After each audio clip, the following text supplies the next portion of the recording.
พุทโธธัมโมสังโฆ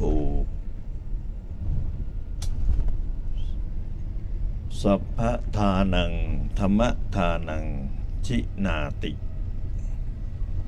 การให้ธรรมะเป็นทานชนะการให้ทางปวงขอนอบน้อมต่อพระรัตนตรัยน้อมถวายความเคารพพระเถรานุเถระเจริญในธรรมท่านสาธุชนพุทธบริษัททุกท่านขอต้อนรับท่านผู้ฟังเข้าสู่รายการเสียงธรรมจากถ้ำผาหม้อ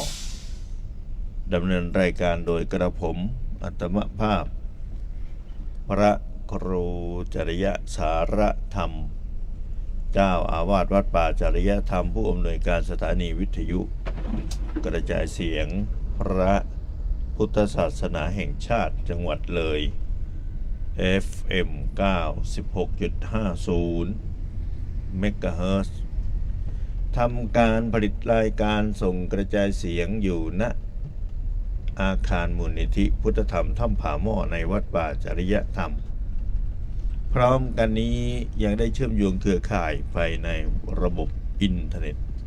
ผ่านทางเว็บไซต์ www.wadpa.net ไปยังท่านผู้ฟังท่านสาธุชนที่อยู่ในโลกการสื่อสารระบบออนไลน์ไม่ว่าท่านจะอยู่ใกล้ไกลอยู่ณที่ใดทั่วทุกมุมโลกท่านสามารถติดตามรับฟังรายการเสียงธรรมจากถ้ำผาหม้อมาพบท่านผู้ฟังเป็นประจำในช่วงเวลานี้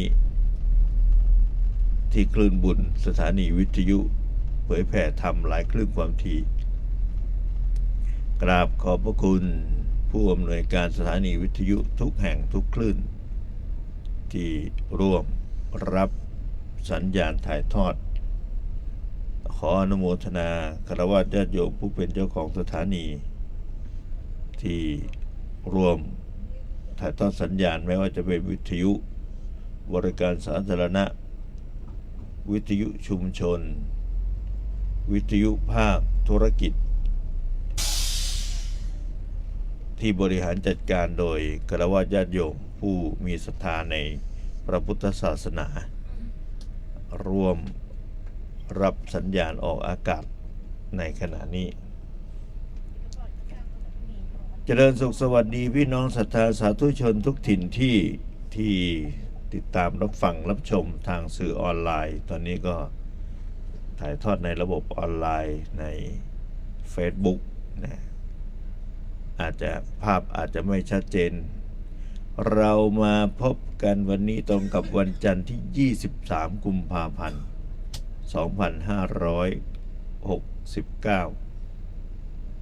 2569ซึ่งก็ตรงกับวันขึ้น7ค่ำเดือน4นะวันนี้วันโกนโยมพรุ่งนี้วันพระนะพรุ่งนี้วันพระขึ้น8ค่ำนะบางคนบางท่านก็อาจจะไม่ได้จำนะวันข้างขึ้นข้างแรมแต่อย่าลืมว่าเดือนนี้เดือน4ปีไทยเราใกล้จะถึงวันสำคัญทางพุทธศาสนานะวันมาฆบูชานะจริงๆแล้วเป็นวันเพ็ญเดือน3นะมาฆบูชานะทีนี้ปีนี้มี8 2 หนโยมนะมี8 2 หนเดือน8 2 หนวันมาฆบูชาก็เลยต้องเลื่อนมาเป็นวันเพ็ญกลางเดือน4เพราะฉะนั้นเนี่ยวันสำคัญทางพุทธศาสนาอยู่เราทั้งหลายก็เตรียมตัวทำกิจกรรมร่วมกันที่ศาสนสถานวัดวาอารามต่างๆ วันนี้อาตมาจัดรายการบนรถโยมนะกำลังถึงจังหวัดเลยถึงเมืองเลยแล้วนะเจริญพรผู้ที่เข้ามาติดตามรับชมทางสื่อออนไลน์ ตอนนี้ช่องทางเดียวนะช่องทางเดียวที่ออกก็คือในระบบบ้านฟ้าFacebook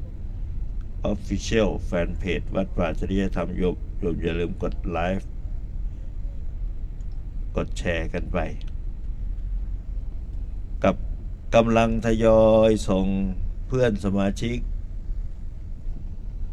ผู้ที่ไปแสวงบุญ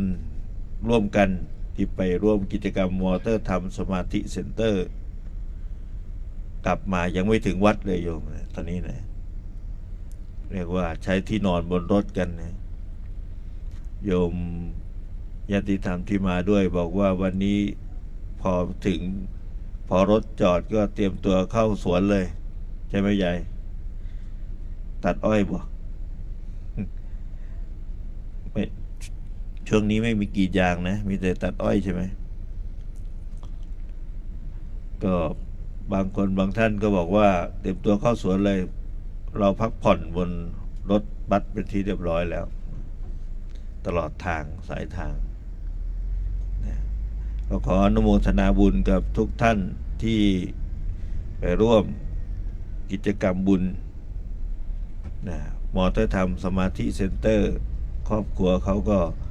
ทำบุญใหญ่นะโยมนะถวายที่ที่มีอยู่ให้แก่พระศาสนาเราไม่ใช่ธรรมดานะถวายที่ถวายบ้านที่สร้างอย่างดีนะมูลค่าเกินกว่า12 ล้านนะตรงนั้นนะถวายแล้วให้สงฆ์ได้มาใช้นะประโยชน์บริหารโดยเป็นกัลปนาสงฆ์เป็นมอบให้วัดสังฆทานเป็นผู้รับแล้วก็บริหารต่อไปเป็นสมบัติของพระศาสนานะก็ร่วมกันอนุโมทนามาแล้วเมื่อวานที่ผ่านมาญาติธรรมจากวัดสังฆทานก็มา1 คันรถบัสญาติธรรมจากวัดป่าจริยธรรมอีก1 รถบัสแล้วก็ที่มากับตามครูบาอาจารย์มาลูกศิษย์ครูบาอาจารย์รวมถึงของมอเตอร์ธรรมที่มีสายสัมพันธ์เกี่ยวข้องไปมาหาสู่สายบุญมารวมกิจกรรมรวมถึงชาวบ้านลำท่าโพในพื้นที่ผู้ใหญ่บ้านเป็นต้นนะครับก็มารับรู้รับทราบร่วมกันเมื่อวานนี้ชาวบ้านก็เข้ามาร่วมกิจกรรมบุญมาทานข้าวเช้าด้วยกันนะใส่บาตรพระกรรมฐานพ่อแม่ครูบาอาจารย์มาหลายวัดนะบรรยากาศตอนเช้าถ่ายทอดไปแล้วให้เราได้รับชมกันไปพอสมควรเมื่อวานที่ผ่านมาก็เล่าภาพรวมให้ฟังแล้วก็มีครูบาอาจารย์มาร่วมด้วยในกิจกรรมครั้งนี้ในฝ่ายเผยแผ่ก็มีท่านพระอาจารย์สรายุทธสิริสาโรผู้เป็นกำลังหลักของงานเผย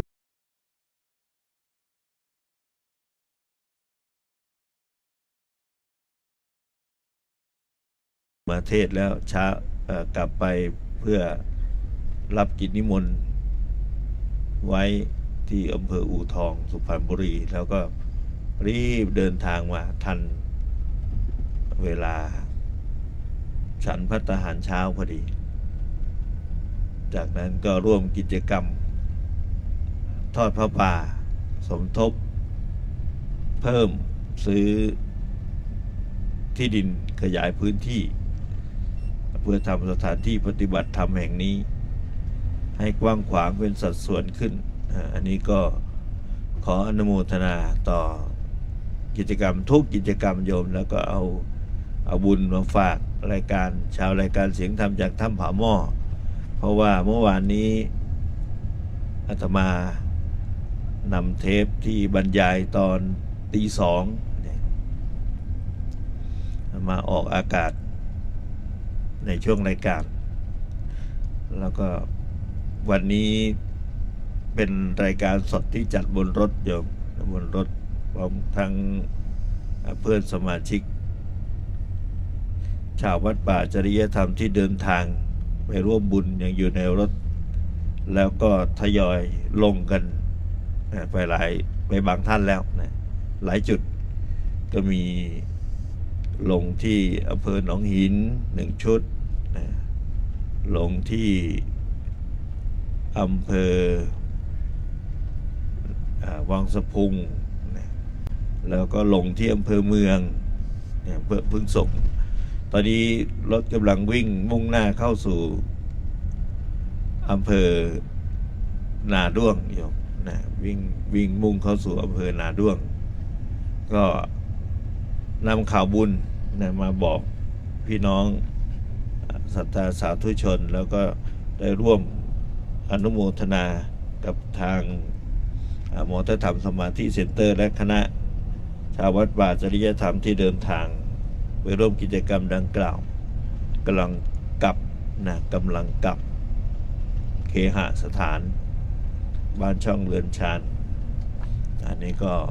เป็นกิจกรรมดีๆที่เราเอาบุญมาฝากไปเจ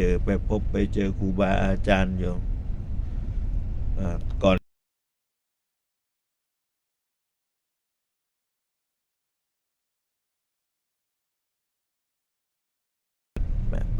84 ปีแล้วนะ84 ปี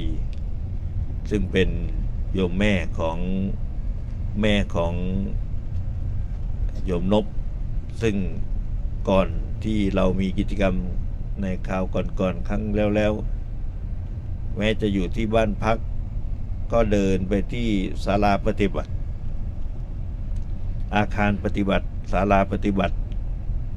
ลูกก็จะพาไปวันงานนี้ไม่ไหวนะไม่ไหวแล้วเป็นผู้ป่วยเกือบจะติดเตียงเพราะว่าเป็นอัมพฤกษ์นะเขาเรียกว่าสโตรกนะป่วยไปเข้าโรงพยาบาลเรียกว่าหมดสติเป็นไป2 วันพอกลับคืนมาก็อาศัยพลังบุญอำนาจบุญนี่แหละให้ครูบาอาจารย์ได้ไปให้กำลังใจนะครูบาอาจารย์ก็ใช้อุบายวังสกุลเป็นให้คุณยายนะมีหลวงพ่อบุญลือหลวงพ่อผาสุขอาจารย์นรงค์นะอาตมาแล้วก็อาจารย์สลายุทธไปร่วมกันที่ในบ้านพักที่อยู่ในบริเวณมอเตอร์ธรรมเพื่อไปให้กำลังใจคุณยายวังสกุลเป็นจีรังวัตยังกายโยปัทวิงอติเสสติชุดโทอเปตวิญญาโนนิรัทั้งวกลิงทลังเอาผ้าสบงคุมไว้ต่อให้อยู่ในศาสนานี้ให้ได้บวชให้กำลังใจกันคุณยายก็ลูกชายก็ดีเนี่ยให้กำลังใจเอาปัจจัยให้แม่จบทานแล้วก็ถวายทุกวัดเป็นกิจกรรมบุญเป็นตัวอย่างของชาวพุทธอยู่ผู้เสียสละแม้กระทั่งที่ดินก็ราคาแพงซื้อมาแล้วตกแต่งเป็นสวนเป็นบ้านเป็นที่พักยังเปิดโอกาสให้พุทธบริษัทอื่นเข้าไปใช้ร่วมกันนะเป็นกิจกรรมที่ใช้ร่วมกันเขาก็ถวายมอบไว้ในพระศาสนาประกาศถวายเมื่อวานที่ผ่านมาถ้าใครติดตามรับชมก็จะรู้ทราบและร่วมอนุโมทนาท่านบอกว่าคุณธรรมของคนดีเบื้องต้นมองที่ไหนอยู่ มองที่การแสดงออกทางด้านความกตัญญูกตเวทีเลี้ยงดูพ่อแม่โยมเลี้ยงดูพ่อแม่ลูกหลานเราเนี่ยดูไม่ยากเราเองเราก็สะท้อนมาหาที่ตัวเราเพราะว่าทุกคนมีพ่อมีแม่หมดนั่นแหละเนี่ยบางทีเหตุผลเรามีมากมายนะทั้งชีวิตมีเหตุผลเยอะยังไม่พร้อมเรื่องนั้นเรื่องนี้ยังไม่มีเท่าที่ต้องการยังจะต้องอย่างนั้นอย่างโน้นอย่างนั้นอย่างนี้อีกมาถึงโอกาสเวลาที่จะต้องทำหน้าที่ดูแลบุพการีท่านเลี้ยงดูเรามาเราต้องดูแลเลี้ยงดูท่านตอบแทนเราก็มีเหตุผลสารพัด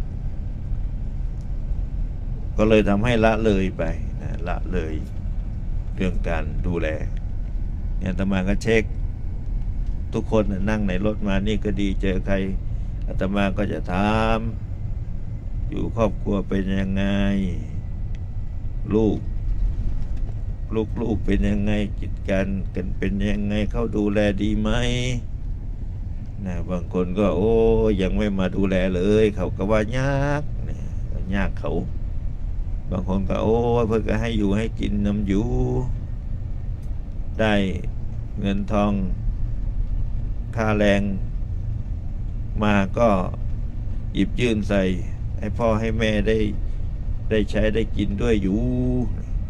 บางคนก็บอกโอ้แต่เขาก็ไม่ไหวแล้วอาจารย์เราก็ต้องช่วยเหลือตัวเราเองเราก็ต้องไปหาเหมือนกันจะมีเหตุผลสารพัดต่างๆที่แตกต่างกันไปยังไงก็ตามแต่ให้รู้ว่าคุณธรรมของคนดีท่านบอกว่าดูที่หนึ่งการเลี้ยงดูมารดาบิดาเนี่ยโยมเห็นไหมมัคคะมานพเนี่ยคุณธรรมที่เขาได้ไปเป็นเทวดาหัวหน้าเทวดาเป็นพระอินทร์เนี่ยคุณธรรมข้อที่หนึ่งเนี่ยการเลี้ยงดูบิดามารดาความกตัญญูกตเวทีเมื่อท่านเลี้ยงดูเรามาเราเลี้ยงดูท่านตอบแทนเนี่ยคือเราจะดูได้ยังไงว่าลูกหลานเราดีเป็นคนดีแบบไหนนะอันนี้ขนาดเป็นบางคนว่าเป็นญาติเขาบอกว่าไม่ใช่แม่แท้ๆแต่ว่าหลานก็ดูแลอยู่หลานดีนะนั่นแสดงว่าเขาก็ดูครอบครัวพ่อแม่เขาดีแล้วยังมาดูญาติพี่น้องอีกแต่อานิสงส์มาถึงป้าน้าอาลุงย่าตายายคนอื่นที่เป็นผู้มีพระคุณดูแลเขามาตั้งแต่เล็กๆเขาจะรำลึกถึงหมดคนดีเนี่ยนะคนดีเนี่ยเขาจะรำลึกถึงหมดนะท่านผู้นี้เคยช่วยเรื่องนี้กับเราเคยให้สิ่งนี้แก่เราท่านผู้นี้เป็นญาติเรานะยังไงก็ไม่ทิ้งไม่ปะไม่หลงไม่ลืมไม่ละไม่เลยคนดีเขามีความดีกระตุ้นเตือนใจเขาอย่างเงี้ยท่านผู้นี้เป็นผู้หวังดี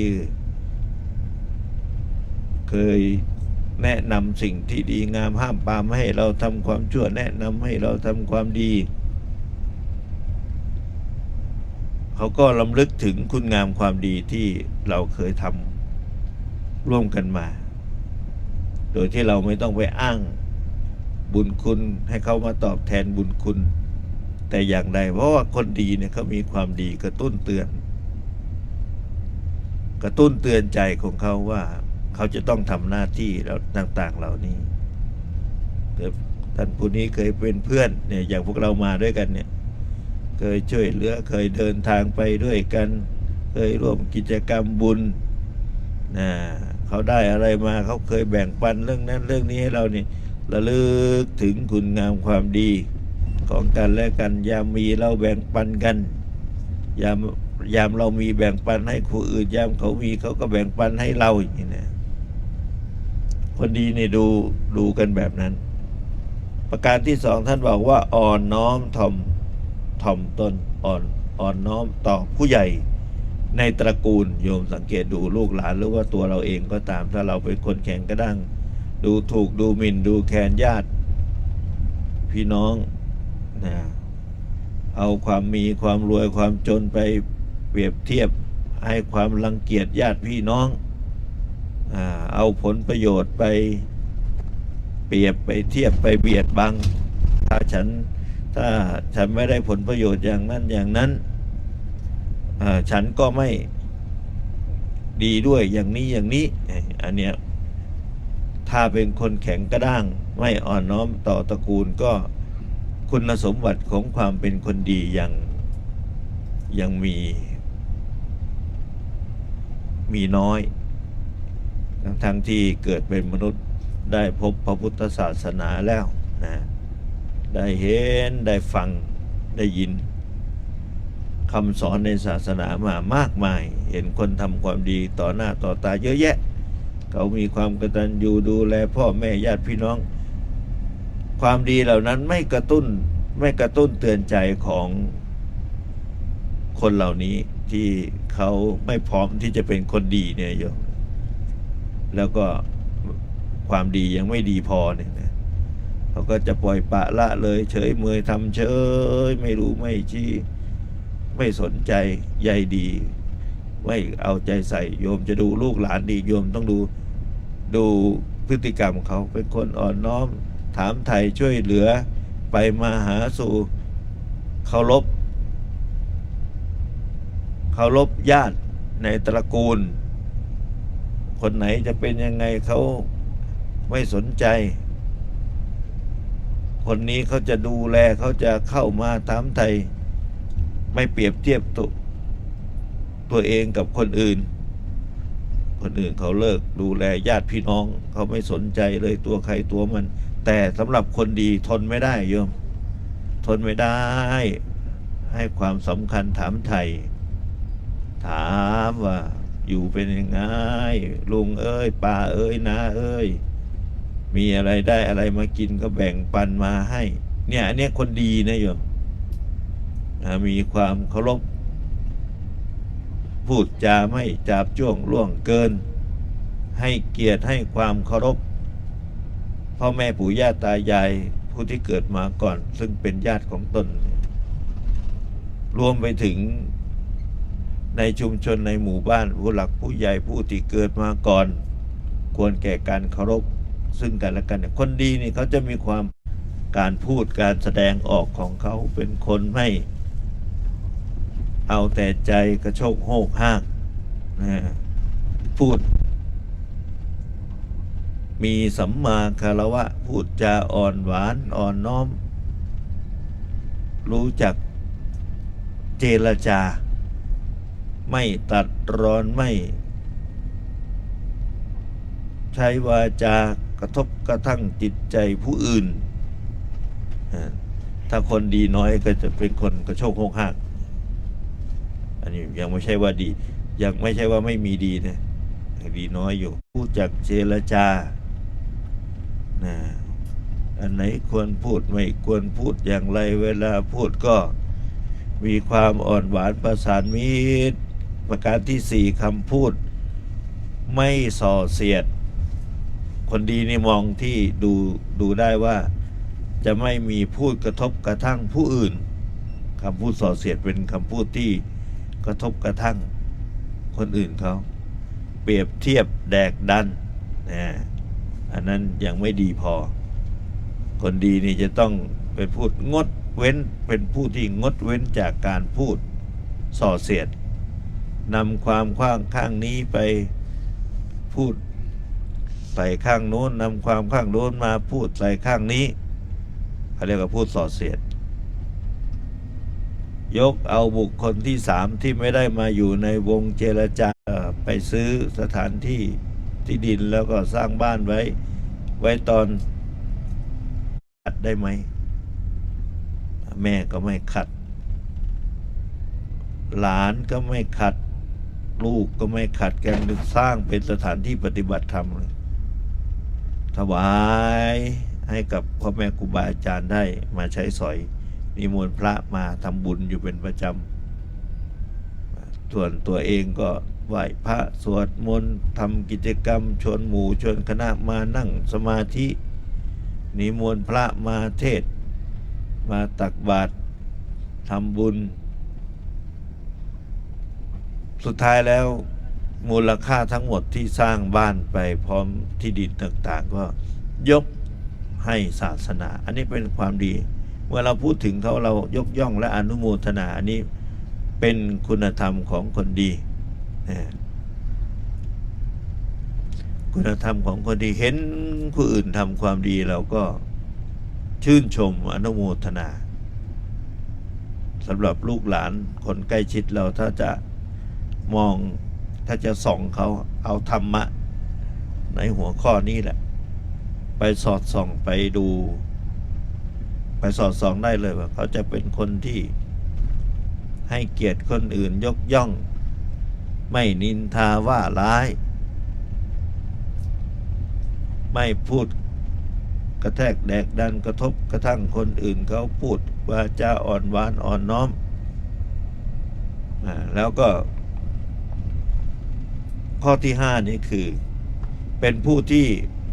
ไม่ตระหนี่ทีเหนียวกำจัดความตระหนี่เป็นผู้ที่เสียสละคนดีดูที่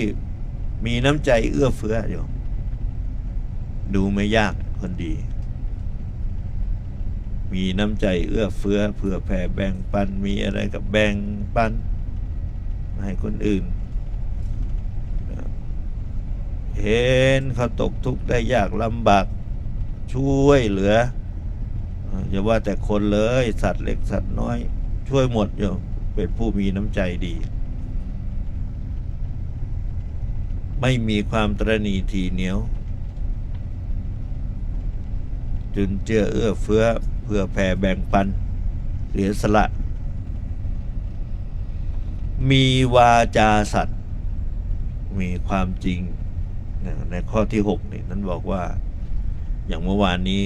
ครอบครัวของโยมนพมอเตอร์ธรรมสมาธิเซ็นเตอร์กับโยมตุ้ยเขาก็ประกาศสัจจะวาจาเอกสารจะเป็นชื่อของครอบครัวเขาอยู่ก็ตามแต่ว่าที่ดินแปลงนี้ขอถวายให้เป็นธรณีสงฆ์โอ้มันยิ่งใหญ่มากเลยนะโยมด้วยคำสัตย์นี้ถ้าข้าพเจ้าบิดผิวเปลี่ยนแปลงเป็นอย่างอื่นแช่งให้ตัวเองอีกนะเมื่อวานนี้นะให้มีอันเป็นไปเลยนะเพราะว่ามีความตั้งใจมากนะตั้งใจที่จะถวายไว้ในพระศาสนาแล้วก็พูดด้วยความปราบปลื้มเป็นหัวหน้าพาพูดผู้ชายที่เป็นผู้นำอย่างนี้ก็หายากนะโยมเนี่ยส่วนมากผู้ชายจะเป็นผู้ตามแล้วแต่เมียจะว่าอันนี้ผัวว่าสามีเป็นผู้นำครอบครัวก็ว่าตามกันตามกันนะลักษณะอย่างนี้นะเป็นผู้ที่มีความสัตย์วาจาสัตย์เป็นคนตรงต่อคำพูดของตนเองพูดอย่างไรก็ทำอย่างนั้นไม่เป็นคนปิ้นป้อนกระล่อนหลอกลวงปริ้นซ้ายปริ้นขวาพูดเอาแก่ได้พูดพอแล้วไม่ใช่อันนี้เป็นลักษณะให้เราได้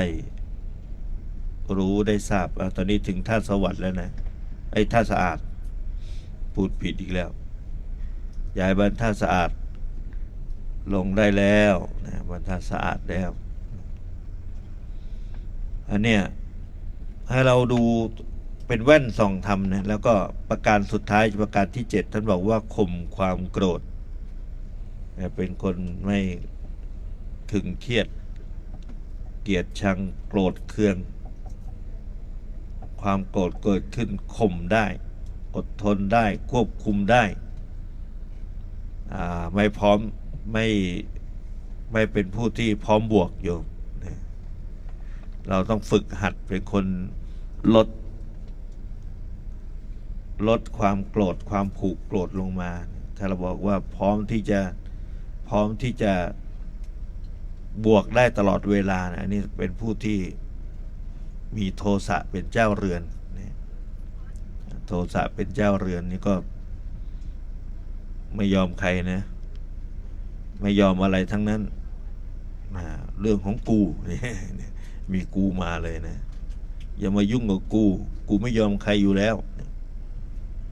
สำหรับคนดีก็จะข่มไว้พอเป็นตาบวกก็ไม่บวกที่ว่าพร้อมบวกก็เลิกบวกอย่างนี้นะรู้จักเป็นคนที่เอาใจเขามาใส่ใจเรานะรู้จักมองคนอื่นเป็นมิตรประสานมิตรนะผูกมิตรผูกไมตรีนะแก่กันและกันอย่างนี้เพราะนั้นเนี่ยอันนี้คุณธรรมของคนดีนะโยมนะเนี่ยไม่ใช่พูดสักแต่ว่านะเป็นคุณธรรมที่ท่านกล่าวไว้เทวดาชั้นดาวดึงส์เรียกบุคคลเหล่านี้ว่านรชนคือคนดีเนี่ยเลี้ยงดูมารดาบิดาอ่อนน้อมถ่อมตนต่อผู้ใหญ่ในตระกูลเจรจาอ่อนหวานประสานมิตรละคำส่อเสียดกำจัดความตระหนี่มีวาจาสัตย์ข่มความโกรธ7 ข้อโยมครบไหมเราเคยเห็นไหมว่าคนดีดูที่ไหนดีดูที่นี่แหละนะ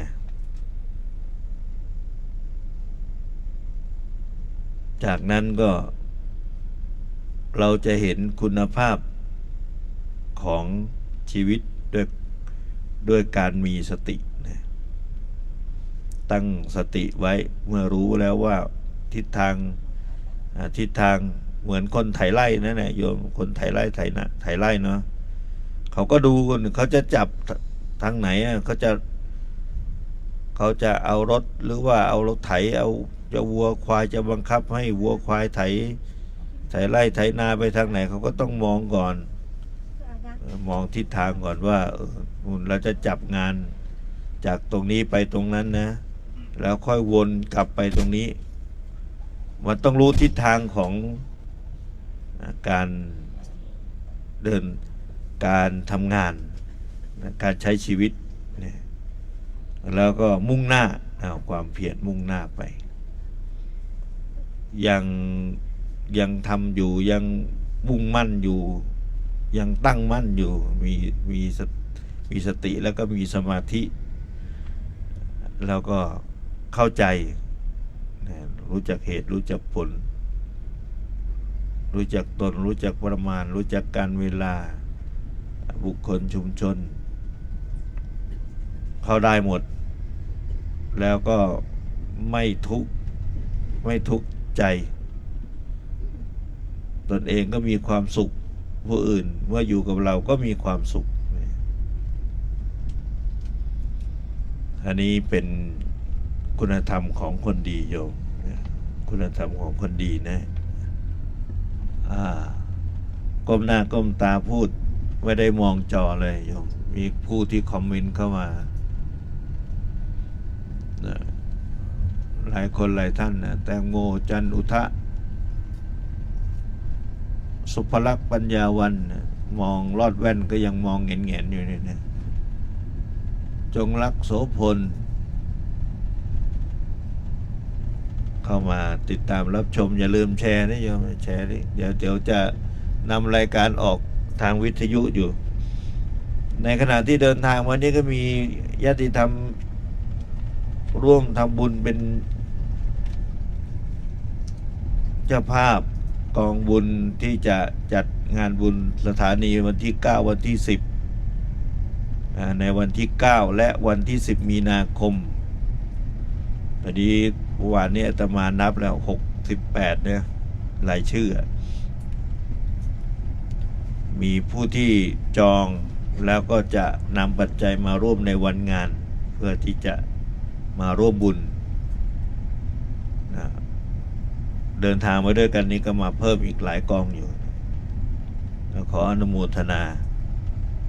เราจะมีงานใหญ่ที่เราจะนัดพบกันในวันที่9ที่จะถึงนี้โยมวันนี้วันที่23เดือนกุมภาพันธ์เหลือเวลาอีกประมาณ20กว่าวันเท่านั้น20วันโดยประมาณเราก็จะมีงานบุญใหญ่ก็ขอเชิญชวนพี่น้องญาติธรรมสาธุชนทั้งหลายมาร่วมกิจกรรมบุญกันฟังเทศน์โต้รุ่งวันที่9มีนาคมที่วัดป่าจริยธรรมไปถึงเช้าวันที่10เลยโยมถึงเช้าวันที่10นั่นก็เชิญชวนบอกข่าวจะมาตั้งโรงทานจะมาร่วมทำบุญเมื่อวานนี้อาตมาก็พูดบนรถกับให้บรรดาเพื่อนสมาชิกบนรถฟังแล้วว่าถ้าอยากจะมีส่วนแห่งบุญมีผลไม้นะมีข้าวปลาอาหาร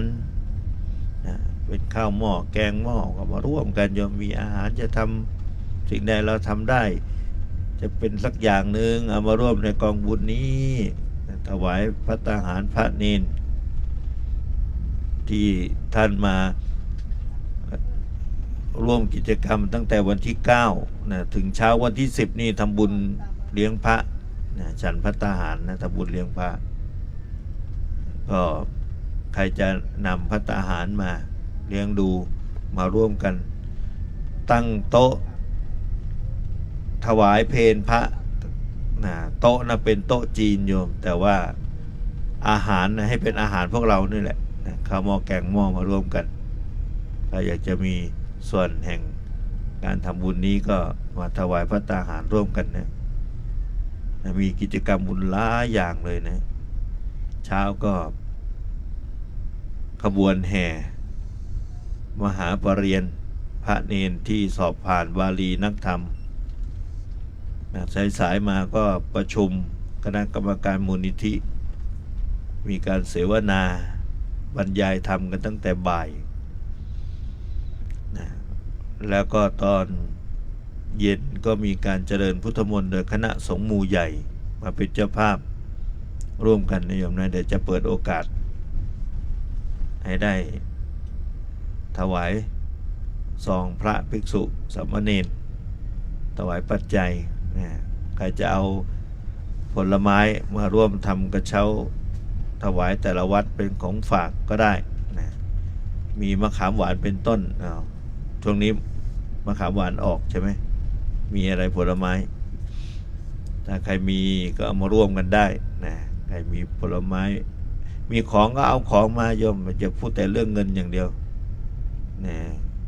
บางทีเงินมันฝืดเคืองมันหายากทุกวันนี้เศรษฐกิจมันเปลี่ยนไปตามที่อาตมาประเมินดูเนี่ยมันไม่คล่องมันไม่สะดวกเหมือนก่อนแล้วเราก็อาศัยเอาของมาร่วมกันทำบุญเลี้ยงพระเราก็ทำอาหารมาร่วมกันไม่ยากหรอกนะวิธีการทำบุญมีตั้งหลายอย่างไม่ใช่ว่าให้ทานเสียเงินอย่างเดียวนะมาช่วยเหลือขวนขวายก็ได้บุญมาฟังธรรมก็ได้บุญนะเอาตัวมาเนี่ยอนุโมทนากับคนอื่นที่ก็ทำความดีก็สาธุก็ได้บุญนะเนี่ยแนะนำเอาเรื่องราวดีๆที่เราได้ฟังแล้วไปแนะนำบอกกล่าวให้ผู้อื่นได้รู้ด้วยก็ได้บุญนะแบ่งธรรมะให้ธรรมะเป็นทานเนี่ยเพราะนั้นก็กิจกรรมทุกอย่างที่จัดให้มีเนี่ยเพื่อเป็นการรำลึกถึงคุณงามความดีของพวกเราเองที่ทำร่วมกันมา21 ปีแล้วโยมสถานีวิทยุวัดป่าจริยธรรมนะตอนนี้ถึงทางเข้าวัดแล้วถึงป้ายใหญ่แล้วโยมนะถึงป้ายใหญ่เข้าวัดแล้วนะไฟฟ้าหมดไฟหมดแสงแล้วก็กำลังมุ่งหน้าจาก นาด้วงเข้าไปสู่วัดป่าจริยธรรมระยะทางประมาณ5 กิโลเมตรเดียวก็จะถึงแล้ว อันนี้ก็ถือโอกาสส่งข่าวบุญ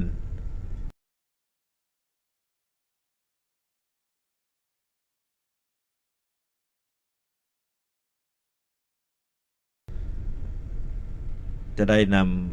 ำการถ่ายทอดสดนี้ออกอากาศทางสถานีวิทยุนะวันนี้ถือโอกาสจัดรายการบนรถเลยนะโยมนะบนรถอนุโมทนาบุญกับผู้ที่จองกองบุญนะที่จะมาร่วมกองบุญการศึกษา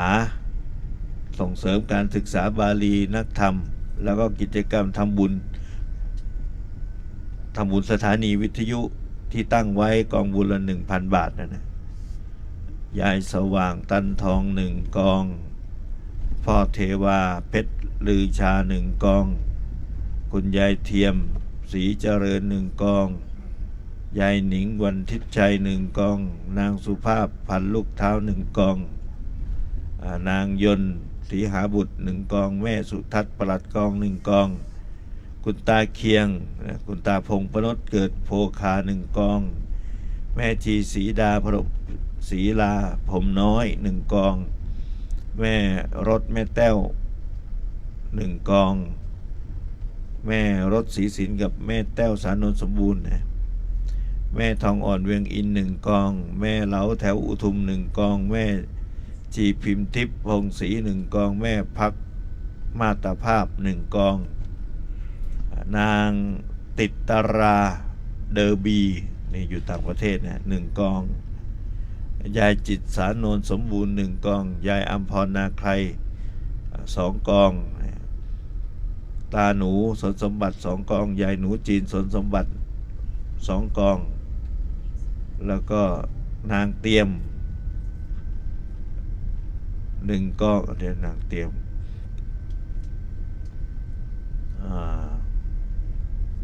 นางเตรียมสร้อยพรหม1 กองรัตนาพรตันทะบัวศรี1 กองยายกองทรัพย์มั่นวิเศษ1 กองแล้วก็นางลำดวนธนุการ2 กอง2 กองตาทองสายใยเออินเพชร1 กองตาเข็มพรตองว่าน1 กองแม่พ่อสมเพศคำเถา1 กองนางสุกัญญาบุตรดี1 กองแม่บัวผันอันหนองกรุง1 กองแม่ไขศรีลุนทิรวงศ์1 กองแม่พิมลศรีมาศ1 กองแม่อุดมกงกุธร1 กองแม่ชีอรพิมปานแดง1 กองแม่ปุ่นสินเนตร1 กองยายน้อยคำเถา1 กองยายน้อยมาไหมงวดนี้มาไหมไม่มานะตาเวทคำเถา1 กองยายลำไพธนุการ2 กองยายลำเพลินแสนสอน1 กองแม่ชีแวววันงอกโคกสูง1 กองแม่รัตดาศรีนินจันทร์1 กองแม่ชีผินละลี1 กองแม่นงคารสุริโย1 กองแล้วก็สิริผู้กัน1 กองคุณปัทมาดวงมาลา1 กองนายแพทย์สุภาสุวิภาตนัย1 กองแม่พันธิภาวิภาตนัย1 กองแม่บัวลองเดอรู1 กองแม่ชวิวันสัจเขต1 กองแม่ชีสวยเนียมหอม1 กองยมพรเพชรพุกงาม5 กองแม่มณีวันวรังสี1 กองพ่อสะอาดวรังสี1 กองนายบุญมาแล้วนะ1 กองยมเฮงทีปลานะอนุโมทนานะโยมลงก่อนเดี๋ยวอาตมาจะลืมอีกไม่มีชื่อโยมเฮงนะอนุโมทนากับทุกท่านที่ร่วมบุญกับทางวัดป่าจริยธรรมแจ้งความประสงค์มาจะร่วมบุญจะนิมนต์ครูบาอาจารย์มาเทศมาแสดงธรรมก็จะได้มีค่าใช้จ่ายอยู่โยมนะแล้วก็พระเนนทำเอกคันละ 1,000แล้วนักทำโทก็ 2,000 นักทำเอกก็ 3,000 อย่างนี้นะประเด็น1 2ก็ 2,000ประเด็น3ก็ 3,000 4 5 6 7 8 9ประเด็น9ก็ 10,000ไปเลยนะใช่ไหมโยมจริงต้อง9,000ใช่ไหม10,000ไปเลยถ้าประโยค9อ่ะแต่ว่าตอนนี้ยังไม่ถึงเพิ่งสอบประโยค7ลูกศิษย์วัดป่าจริยธรรมนะเดี๋ยวเราค่อยติดตามฟังกันไปเรื่อยๆโยมว่ามีผู้ที่สอบผ่านเท่าไหร่กี่รูปนะวันนี้ก็มีการส่งข่าวของครูบาอาจารย์ที่ดูแลสามเณรนะแม่ชีนะท่านก็ส่งข่าวมาบอกว่าตอนนี้